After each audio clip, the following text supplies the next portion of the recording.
읽겠습니다. 시작. 주와 함께 죽으러 주와 함께 죽으러 가겠다. 누가 고백했느냐? 도마가 고백했습니다. 주와 함께 죽겠다. 내가 주와 함께 죽으러 가겠다. 이렇게 얘기를 했습니다. 이 고백이 헛되지 않아서 결국 도마는 죽음으로 주님이 가신 길을 함께 따라갔습니다. 하지만 중간에 이 도마가 예수님을 믿지 못하고 부인하는 많은 모습과 순간들을 봅니다. 우리도 우리 삶에서 여러분 예수님을, 하나님을 부인하고 내 생각대로 살 때가 있겠지만 결국 정신을 차리고 믿음으로 끝까지 승리하시기를 주의 이름으로 축원합니다. 11장 1절에 어떤 병든 자가 있으니 이는 마리아와 그 자매 마르다의 마을 베다니에 사는 나사로라 했습니다. 말씀을 이게 조금 전반적으로 해놓고 다시 좀 구체적으로 이렇게 설명하다 보니까 마리아와 마르다의 마을에 산다. 그 마을에 사는 나사로다. 사실은 마르다와 그 자매 마리아의 형제 나사로다. 이렇게 한 번만에 말하면 쉬울 건데 그 마을에 사는 2절에 이 마리아는 향유를 주께 붓고 머리털로 그 주의 발을 닦던 자요 병든 나사로는 그의 오라버니더라 하십니다. 그러니까 마리아의 오빠다. 마리아의 언니는 마르다고 마르다의 오빠는 나사로다. 이렇게 이 정도로 우리가 예상해 볼 수 있습니다. 근데 이 마리아는 어떤 자냐? 향유로 주께 붓고 머리털로 주의 발을 닦던 자다. 물론 나사로가 살아난 이후에 이 사건이 있습니다. 나사로가 병들어서 죽었는데 그 죽은 나사로를 살리신 예수님의 그 역사를 보고 이 마리아가 그 인생의 방향을 자기가 시집가고 결혼하고 가정을 꾸려야 될 그 목적보다 예수를 믿는 것이 더 귀한 줄 알아서 그의 인생의 소망을 예수님께 바친다는 마음으로 그가 평생 동안 모아온 그 향유를 예수님 발에 바르고 그의 여인에게 가장 아름다운 머리를 풀어서 그 머리털로 예수님의 발을 닦이는 그런 희생의 모습을 보입니다. 우리는 주님 앞에 뭘 드릴 수 있을까요? 우리는 과연 우리 인생에 뭘 가장 귀한 것이라고 생각하고 주께 바칠까요? 귀한 것 자체를 주께 바칠 마음이 없고 귀한 것은 내가 쓰고 즐거운 것은 내가 다 즐기고 주를 위해 드릴 것들이 없는 그런 가난병 인생이 되지 말고 배는 불렀고 쓸 것은 많은데 영적으로 가난병이가 되는 자들이 되지 말고 영적으로 주께 드려 주님 받으실 귀한 도구로 쓰임받기를 주의 이름으로 축원합니다. 어떤 사람들은 이 마리아가 장녀였다 또는 이 마리아가 가늠하다가 현장에서 붙잡힌 여자였다 또 안 믿는 사람들은 이 마리아하고 예수님하고 썸씽이 있었다 그런 소리를 하는데 말도 안 되는 얘기를 하는 겁니다. 왜 이런 얘기들이 인간적이냐면 예수님은 하나님으로서 육신의 인간의 몸을 입고 이 땅에 오신 것이지 사람이었다가 하나님 되신 것이 아닙니다. 그러니까 인간적인 욕구들에 필요한 만족을 위해 사는 게 아니고 하나님의 뜻에 맞추어 살기 위해서 몸부림치는 분을 인간적인 욕구에 자기가 육체의 욕심이 동하고 자기가 이런 게 있겠다 생각하니까 인간적인 생각으로 그런 말들을 하는 거예요. 말도 안 되는 소리네요. 이 마리아는 그런 여인도 아니고 장녀도 아니고 가늠하다 잡힌 여인도 아니다. 그냥 마리아와 마르다와 나사로가 한 형제였다. 그렇게 보시면 됩니다. 그런 다른 이 사건들과 별개로 보시는 것이 가장 해석에 타당하다 봅니다. 병든 나사로는 그의 오라비더라. 근데 지금 나사로가 병든 것에 대해서 얘기하는 거죠. 3절에 이에 그 누이들이 예수께 사람을 보내어 마리아와 마르다가 예수님께 소식을 전했습니다. 주여 보시옵소서 사랑하시는 나사로가 병들었나이다 했습니다. 왜 그렇게 했을까요? 왜 그렇게 했을까요? 주무십니까? 왜 그렇게 했을까요? 예수님은 고치실 수 있으니까 예수님께 맡기는 거죠. 여러분 우리가 문제를 볼 때 문제를 하나님 앞에 기도하는 게 부끄러운 게 아니에요. 그 문제를 내가 자꾸 하려고 하는 게 문제입니다. 주님 앞에 믿음으로 내려놓고 보이는 게 그것이 부끄러움이 아니고 그것이 은혜입니다. 여기 남자들은 병이 들면 병원에 의사들한테 가서 몸을 다 이렇게 보여야 되고, 여자들도 마찬가지입니다. 아기를 가정이나 산부인과에 가면 몸을 다 의사한테 다 보이고 맡겨야 되는 겁니다. 부끄러워서 나는 애 못 낳겠다, 배가 남사만큼 돼가지고 지금 해산할 때가 가까이 오고 통증이 오는데도 나는 부끄러워서 의사한테 몸을 맡길 수가 없다. 그럼 집에서 나오면 되지. 아이들이 기침을 하고 막 코피가 터지고 지금 병이나 열이 막 나고 이렇게 하는데 아이들이 부끄러워서 나는 의사한테 안 갈래, 그렇게 하면 여러분 집에서 잘 보십시오. 얼마나 어리석은 얘기냐고요. 우리가 우리의 어려움과 우리의 힘든 부분들 주님 앞에 내어놓는 게 뭐가 부끄러운 문제냐는 거죠. 우리의 죄악된 부분, 우리의 연약한 부분, 우리의 병든 부분을 주님 앞에 보일 수 있기를 주의 이름으로 축원합니다. 보이는 것, 기도하는 것, 맡기는 것 자체를 끄림직해 하거나 부끄러워할 필요가 없습니다. 성도들도 뭐 목사님한테 자꾸 뭘 숨겨요. 그 목사님이 그거 알면은 그거 허물 잡아서 뭘 할 것 같습니까? 부끄러워할 문제가 아니고 기도해야 될 부분이다라는 거죠. 11장 4절에 예수께서 들으시고 이르시되 병은 죽을 병이 아니라 하나님의 영광을 위함이요 하나님의 아들이 이로 말미암아 영광을 받게 하려 함이라 했습니다. 하나님의 아들은 예수님이고 이 병은 하나님의 영광을 위한 것이다. 그러면 이 병을 통해서 그리스도가 영광을 받고 하나님이 영광 받으실 일이다 하는 거죠. 그럼 병을 통해서 뭘 하시느냐? 병을 통해서 하나님 역사하시는 겁니다. 병이 들어야 역사가 일어나는구나, 그렇지 않습니다. 병이 들지 않아도 하나님 역사하시지만 병든 자들 가운데 하나님께서 역사하셔서 치유하시고 회복해 하심으로 영광을 받으시는 일들이 많이 있다라는 거죠. 그럼 우리는 병든 자들을 볼 때 어떻게 해야 되느냐? 성경은 우리에게 기름을 바르고 기도하라 되어 있습니다. 그래서 성경을 잘 모르는 사람들이 기도만 하고 있는 거예요. 기도만 하는 사람도 문제고 기름만 바르는 것도 문제예요. 기름 바르는 것은 치료하는 것을 얘기합니다. 치료만 하고 있는 것도 문제입니다. 병든 것이 있거나 몸이 아픈 것이 있을 때는 치료하고 또한 기도에 힘쓰고 이렇게 같이 해야 되는 겁니다. 5절에 11장 5절에 예수께서 본래 마르다와 그 동생 나사로를 사랑하시더니 했습니다. 그 동생과 나사로, 그 형제들 사랑하고 참 아끼는 이 가정이었다 이렇게 볼 수 있죠. 6절에 나사로가 병들었다 함을 들으시고 그 계시던 곳에 이틀을 더 유하시고. 왜 그렇게 하셨을까요? 왜 그렇게 하셨을까요? 차비가 없어서 사람들이 헌금을 많이 해야 그 돈으로 지금 나사로를 만나러 베다니에 갈 건데, 맞아요? 왜 그럼 이틀을 더 있었을까요? 때를 기다리는 거예요. 그죠? 위에 영광이죠. 하나님의 영광, 예수님의 영광 받으실 때를 기다리는 거죠. 때로는 우리가 고통 가운데 우리 입장에서 볼 때 어려움이 있고 병듦이 있고 상처가 있는데 하나님 왜 이걸 빨리 안 고쳐주십니까? 천정미 집사님 뭘 안 고친다고? 우리에게 병든 것이 있고 고통이 있고 어려움이 있을 때 우리는 기도하면 하나님 당장 이것을 해주길 원하는데 잘 안 될 때가 있습니다. 잘 안 될 때가 하나님 기다리라 하실 때가 있습니다. 하나님의 때를 기다려야 되는 겁니다. 예수님도 그 때를 기다리는 거죠. 7절에 그 후에 제자들에게 이르시되 이대로 다시 가자 하시니 했습니다. 10장에서 예수님이 여기를 피해왔습니다. 예수님이 나와 아버지는 하나다 이렇게 하니까 유대인들이 어떻게 했습니까? 돌로 쳐 죽이려는 겁니다. 네가 망령되이 행한다. 돌로 쳐 죽이려 합니다. 그 유대에서 나왔는데 그 땅으로 내가 다시 가겠다 이렇게 말했습니다.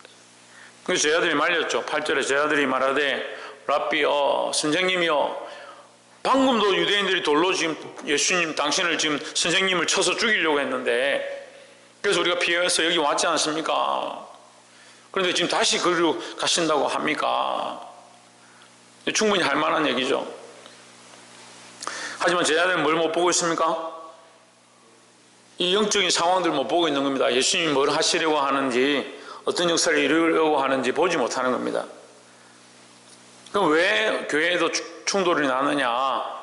영적인 시각을 가진 사람과 영적인 시각을 가지지 못한 사람들이 같이 있기 때문에 항상 충돌이 나는 겁니다.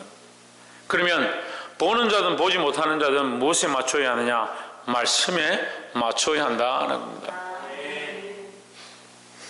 9절에 예수께서 대답하시되 낮이 12시간이 아니냐. 사람이 낮에 다니면 이 세상의 빛을 봄으로 실족하지 아니하고 있습니다. 다시 말하면 너희가 낮에 행동하면 실족할 일이 없다. 지금 아직 내가 십자가에 달려 죽을 그 어둠이 아니다. 밤이 아니다 이 말이에요. 내가 아직 죽을 때가 안 됐으니까 지금은 아직 하나님의 영광을 위해서 일해야 된다. 여기서 말하는 낮은 예수님이 할당하시는 공생애를 말하는 것이고, 밤은 예수님이 고난받고 십자가에 죽으시는 기간을 얘기하는 겁니다. 그러니까 예수님이 아직 때가 안 됐다. 그러니까 내가 아직 죽을 때가 아니니까 너희가 두려워할 필요 없다. 그러니까 나와 함께 너희가 같이 동행하면 실족하고 넘어지지 않는다라는 거죠. 그래서 그 말을 알아듣기 쉽게 하기 위해서 너희가 낮에 움직인다고 누가 구렁텅이에 빠지겠느냐. 밤에 가면 구렁텅이에 빠질 수 있다. 지금은 아직 그럴 때가 아니니까, 실족하거나 죽을 때가 아니니까 두려워하지 말고 가자 이런 얘기죠.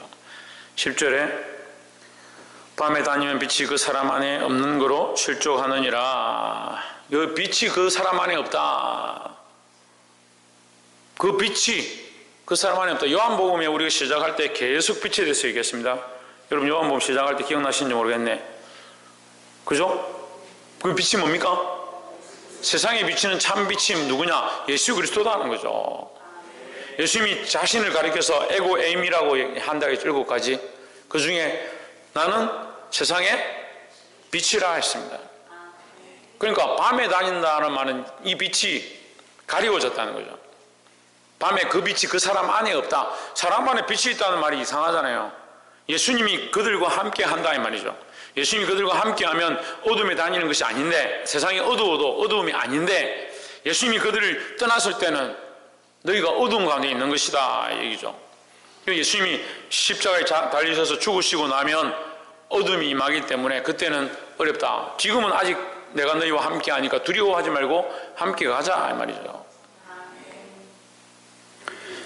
11절에 이 말씀을 하신 후에 또 이르시되 우리 친구 나사로가 잠들었도다. 그러나 내가 깨우러 가노라 했습니다. 성경에 잠드는 것은 뭡니까? 죽음을 얘기합니다. 죽었다. 나사로가 지금 아무것도 할 수 없는 상태에 있다. 죽었다. 그러나 내가 뭐하러 간다? 깨우러 가노라. 우리는 그럼 뭐 하는 자들이 되어야 합니까? 깨우는 자들이 되어야 합니다. 그럼 우리가 10절을 보고도 알 수 있습니다. 우리는 뭐 하는 자들이 되어야 합니까? 10절에 보고 빛을 심어주는 자들이 되어야 합니다. 사람들 속에, 그 속에 빛을 주는 자들, 그 어둠의 흑암의 백성들이 하나님의 빛을 보도다 했으니까 우리가 흑암에 헤매는 백성들에게 뭘 주느냐? 예수 그리스도의 빛을 비춰서 예수 그리스도께로 돌아오게 하는 그런 자들이 되어야 하는 겁니다.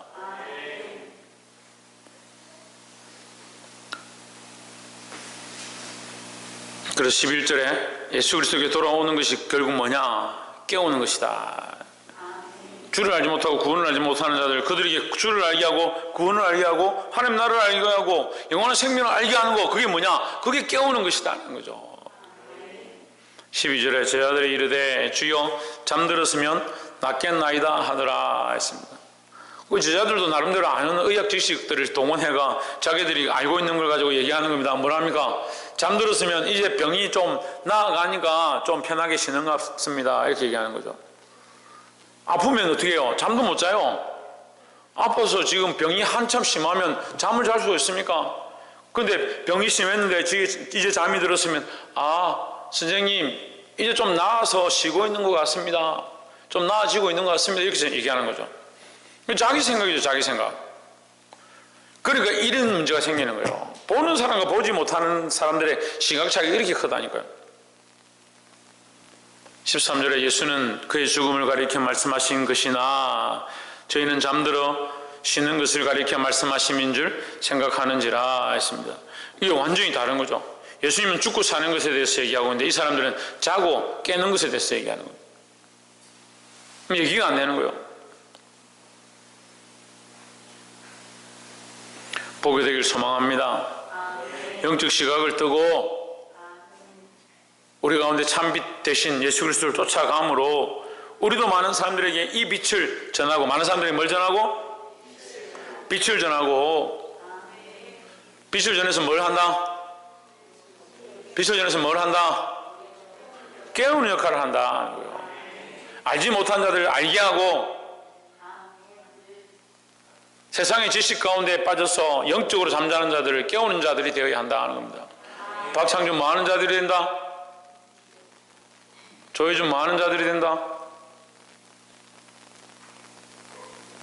최하연 뭐 하는 자들이 되어야 한다? 정훈이 뭐 하는 자들이 되어야 된다? 오진주 뭐 하는 자들이 되어야 된다? 지훈왕 뭐 하는 자들이 되어야 된다? 이수연 뭐 하는 자들이 되어야 된다? 이수연 뭐 하는 자들이 되어야 된다? 그래, 깨우는 자들이 되어야 한다. 어둠 가운데 잠자는 자들을 깨울 수 있기를 주의 이름으로 축원합니다. 같이 자면 어떡해요? 같이 자면서 깨울 수가 없어요. 그게 뭐가 깨는 겁니까? 홍준이는 뭐가 깨는 겁니까? 박이상 뭐가 깨는 겁니까? 지대현 뭐가 깨는 겁니까? 최원영 뭐가 깨는 겁니까? 그럼 우리 영이 깨어야 되지. 우리 영이 어떻게 깬다고? 신성경. 예수 그리스도, 그 참빛 대신 예수 그리스도를 우리가 가지면, 예수 그리스도를 우리가 영접하면 예수님이 빛이니까 그 빛이 없으면 우리가 실족한다고요. 근데 우리가 예수님을 알았잖아요. 그래서 그 빛 때문에 우리가 이제 세상에 실족하지 않고, 세상에 절망하지 않고, 세상에 고통이 좀 있고 지금 어려워도 넘어지지 않는다. 결국 망하지 않고 우리는 뭐 한다? 하나님 나라를 바라보니까 실족하지 않으니까 우리가 뭘 해야 된다? 이 빛을 전하고 이 빛을 나눠주고 그들을 깨우는 일들을 해야 된다는 거죠. 이런 영적 시각이 없으니까 자꾸 뭐라 합니까? 예수님 죽었다 하는데 잔다 하고 엉뚱한 소리 하는 거예요. 그냥 이런 인간적인 시각들을 내려놓고 영적 시각들을 해보야 된다. 14절에 이에 예수께서 밝히 이르시되 나사로가 죽었느니라.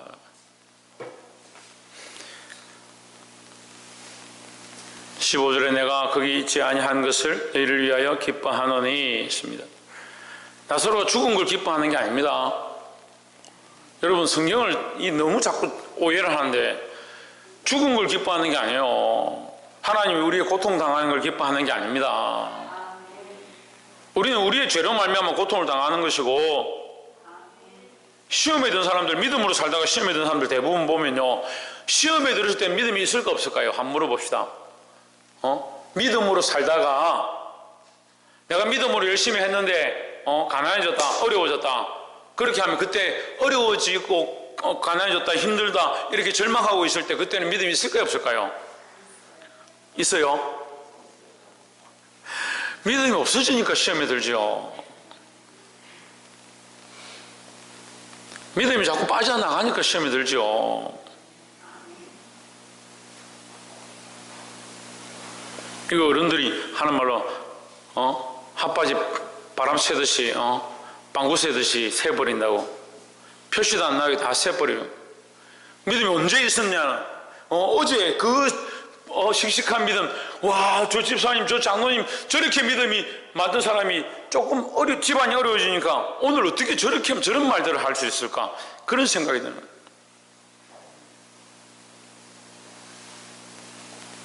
믿음이 없으니까 못 보는 거예요. 우리가 환난과 고난을 당할 때 내가 믿음이 있어서 환난과 고난 가운데 있다. 내가 믿음으로 사는데 환난과 고난이 있다. 그러면 이미 그 환난과 고난이 내게 아무것도 아닙니다. 그런데 우리는 환난과 고난을 닥치면 어떻게 하느냐? 믿음의 문제는 잊어버리고요, 자꾸 걱정 근심하고 있거든요. 내가 거기 있지 아니한 것을 너희를 위하여 기뻐하노니. 왜? 너희가 그가 살아나는 것을 볼 것이다 라는 거죠. 너희를 위하여는 그가 살아나는 것이 너희에게 큰 기쁨이 되고 구원이 될 것이다. 그것 때문에 내가 기쁘다 이 말이에요. 이는 너희로 믿게 하려 함이라. 그러나 그에게로 가자. 가서 뭘 합니까? 그를 살리는 일을 하는 겁니다. 예수님이 이 땅에 왜 오셨느냐? 하나님의 뜻을 이루기 위해서 오셨다. 그럼 하나님의 뜻은 뭡니까? 우리를 살리는 겁니다. 우리를 살리는 겁니다. 이게 믿음이잖아요. 우리를 살리는 게 하나님의 뜻인 줄 믿는다면 그게 믿음이잖아요. 그러면 아무리 큰 어려움과 환난과 고난이 닥쳐도 두려워할 필요가 없는 거예요. 결국 하나님의 목적이 뭐다? 우리를 살리는 거다는 거죠. 우리를 구원하는 데 하나님의 목적이 있다는 거예요. 조혜준, 하나님의 목적이 뭐에 있다고?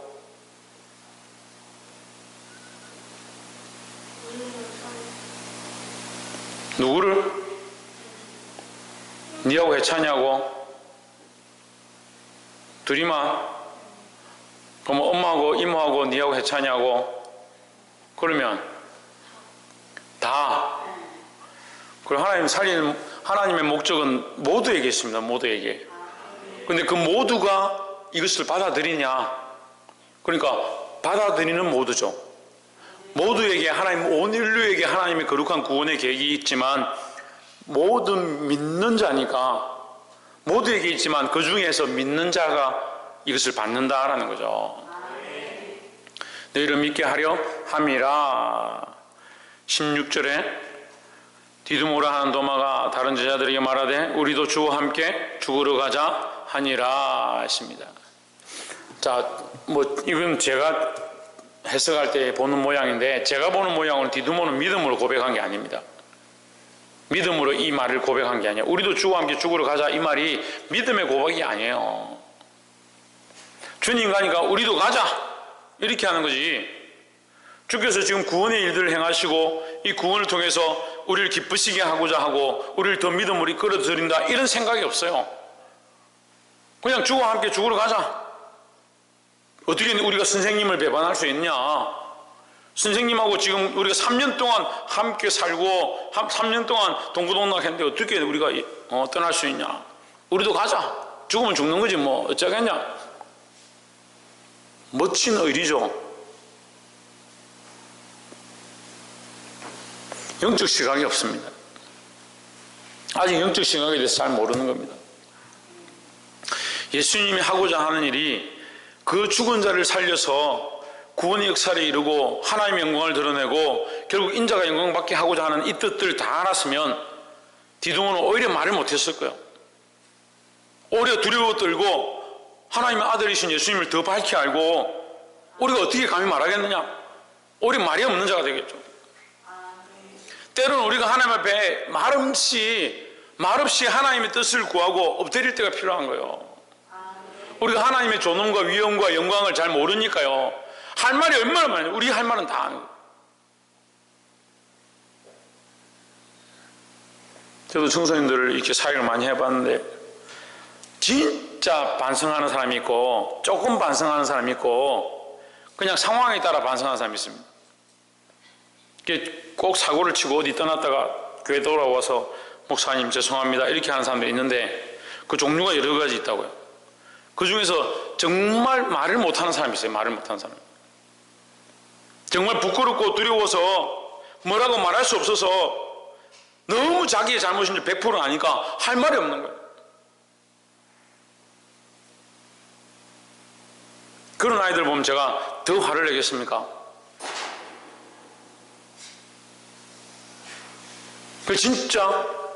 그 아이가 진짜 반성하고 있는 줄 느껴지는 거예요.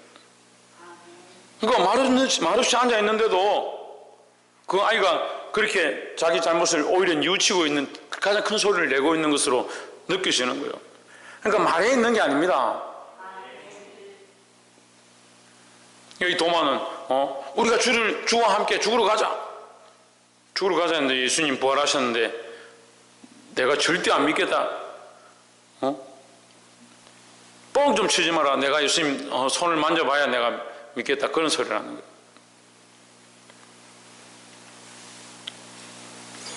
그리고 이런 말에 말씀을 맺겠습니다. 말에 현혹되지 마십시오. 말을 좀 충성되이 말하고 좀 믿음 있는 말을 같은 걸 하면 이야 저 사람 대단하다. 조금만 하려는 거 고난한 거 핍박에 닥쳐보세요. 금방 부인하고요. 자기 조금만 안 알아줘 보세요. 뭐라고 하나? 교회 실컷 봉사하고 그만큼 헌신했는데 나를 이렇게밖에 대접 못하나? 그런 소리 합니다. 사람 앞에서 하는 게 아니라니까요. 늘 하나님 앞에 믿음으로 서서 하나님의 영광을 구하고 결국 그리스도께서 이루고자 하는 이 하나님의 영광, 그리스도의 영광, 이것을 또한 우리도 구해서 많은 사람들을 깨워내고 그들 안에 그리스도의 빛을 전할 수 있는 저와 여러분 되시기를 주의 이름으로 축원합니다. 기도하겠습니다.